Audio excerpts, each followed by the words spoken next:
আসসালামু আলাইকুম। সুপ্রিয় রাঙ্গামাটির মাছ চাষী সহ সমগ্র দেশবাসী, আগামীকাল ১লা মে থেকে রাঙ্গামাটি লেকে ৩ মাসের জন্য মাছ ধরা বন্ধ করা হচ্ছে সরকারিভাবে, এবং এই ৩ মাস প্রতি বছরই মাছ চাষ বন্ধ থাকে।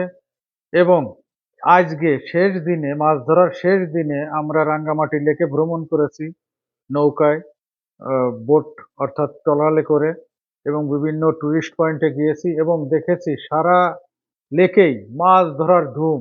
সেই মাছ ধরার যে ধুম বিভিন্ন পয়েন্টে, তারই একটা ভিডিও আপনাদের মধ্যে শেয়ার করলাম, এবং এই ৩ মাস যে মাছ ধরা বন্ধ থাকবে সেই মেসেজটি আপনাদের কাছে পৌঁছে দিলাম। এরকম আরও অনেক গুরুত্বপূর্ণ ভিডিও নিয়ে আপনাদের মধ্যে আবার ফিরে আসব। ততক্ষণ পর্যন্ত আমাদের সঙ্গেই থাকুন। সবার শুভকামনা, সকল মাছ চাষী সহ সকলের শুভকামনা। ধন্যবাদ। আসসালামু আলাইকুম।